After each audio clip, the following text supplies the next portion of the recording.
अध्याय 2 सांख्य योग। श्लोक 29। श्री भगवानुवाच आश्चर्यवत् पश्यति कश्चिदेन माश्चर्यवद्वदति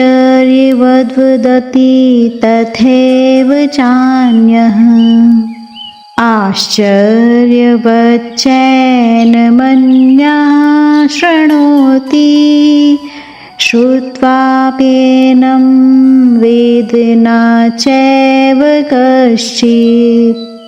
आश्चर्यवत् पश्यति कश्चिदेनम। इस देही को कोई आश्चर्य की तरह जानता है। तात्पर्य ये है कि जैसे दूसरी चीजें देखने, सुनने, पढ़ने और जानने में आती हैं, वैसे इस देही का जानना नहीं होता। कारण कि दूसरी वस्तुएं यह करके जानते हैं, यानी वे जानने का विषय होती हैं। पर ये देही इंद्रिय, मन, बुद्धि का विषय नहीं है। इसको तो स्वयं से, अपने आप से ही जाना जाता है।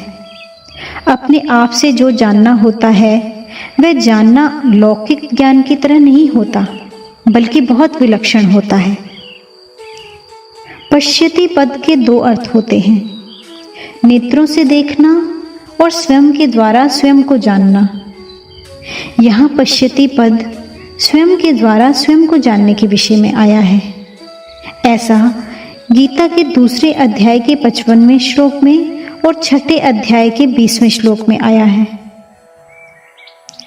जहाँ नेत्र आदि करणों से देखना यानी जानना होता है, वहाँ दृष्टा यानी देखने वाला, दृश्य यानी दिखने वाली वस्तु और दर्शन यानी देखने की शक्ति, ये त्रिपुटी होती है।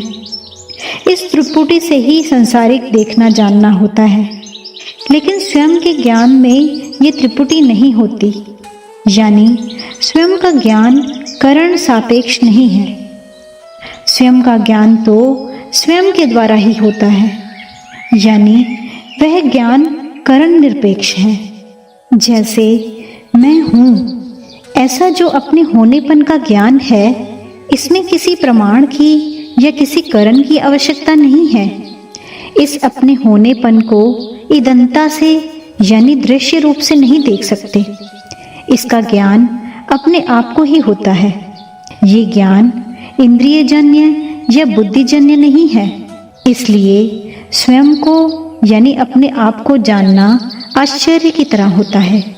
जैसे अंधेरे कमरे में हम किसी चीज को लाने जाते हैं तो हमारे साथ प्रकाश भी चाहिए और नेत्र भी चाहिए, यानी उस अंधेरे कमरे में प्रकाश की सहायता से हम उस चीज को नेत्रों से देखेंगे, तब उसको लाएंगे। लेकिन कहीं दीपक जल रहा है और हम उस दीपक को देखने जाएंगे तो उस दीपक को देखने के लिए हमें दूसरे दीपक की आवश्यकता नहीं पड़ेगी, क्योंकि दीपक स्वयं प्रकाश है। वह अपने आप को स्वयं ही प्रकाशित करता है। ऐसे ही अपने स्वरूप को देखने के लिए किसी दूसरे प्रकाश की आवश्यकता नहीं है, क्योंकि ये देही यानी स्वरूप स्वयं प्रकाश है। इसलिए ये अपने आप से ही अपने आप को जानता है। यहाँ भगवान ने कहा है कि अपने आप का अनुभव करने वाला कोई एक ही होता है, कश्चित। और आगे 7वें अध्याय के 3 श्लोक में भी यही बात कही गई है कि कोई एक मनुष्य ही मेरे को तत्व से जानता है, कश्चिन माम वेति तत्वतः। इन पदों से ऐसा मालूम होता है कि इस अविनाशी तत्व को जानना बड़ा कठिन है, दुर्लभ है। लेकिन वास्तव में ऐसी बात नहीं है। इस तत्व को जानना कठिन नहीं है, दुर्लभ नहीं है, बल्कि इस तत्व को सच्चे हृदय से जानने वाले की, इस तरफ लगने वाले की कमी है। यह कमी जानने की जिज्ञासा कम होने के कारण ही है। आश्चर्यवद्वदति तथैव चान्यः। ऐसे ही दूसरा पुरुष इस देही का आश्चर्य की तरह वर्णन करता है, क्योंकि ये तत्व वाणी का विषय नहीं है। जिससे वाणी भी प्रकाशित होती है, वह वाणी उसका वर्णन कैसे कर सकती है।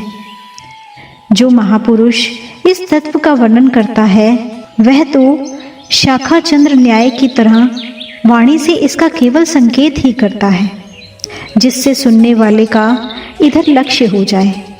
इसलिए इसका वर्णन आश्चर्य की तरह ही होता है।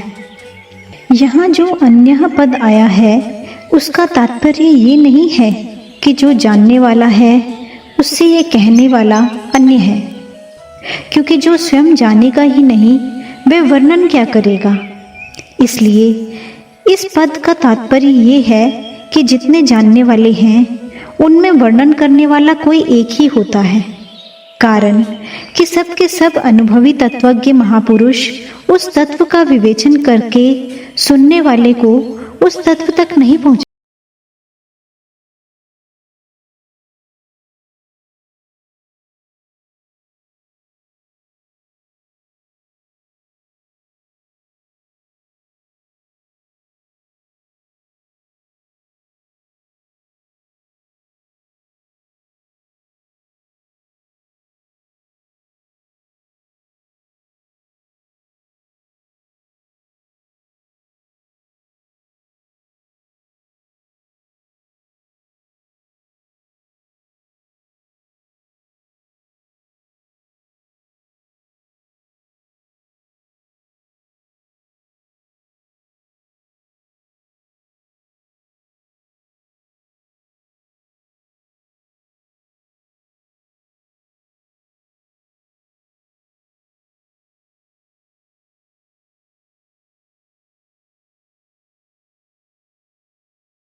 हो जाता तो आज तक भगवान के बहुत अवतार हुए हैं, बड़े बड़े जीवन मुक्त महापुरुष आए हैं, उनके सामने कोई अज्ञानी रहना ही नहीं चाहिए था। यानी सबको तत्व ज्ञान हो जाना चाहिए था, पर ऐसा देखने में नहीं आता। श्रद्धा विश्वास पूर्वक सुनने से स्वरूप में स्थित होने में सहायता तो जरूर मिलती है, पर स्वरूप में स्थित स्वयं ही होता है। इसलिए ऊपर दिए गए पदों का तात्पर्य तत्व ज्ञान को असंभव बताने में नहीं है, बल्कि उसे करण निरपेक्ष बताने में है। मनुष्य किसी भी रीति से तत्व को जानने का प्रयत्न क्यों न करे, पर अंत में अपने आप से ही अपने आप को जानेगा।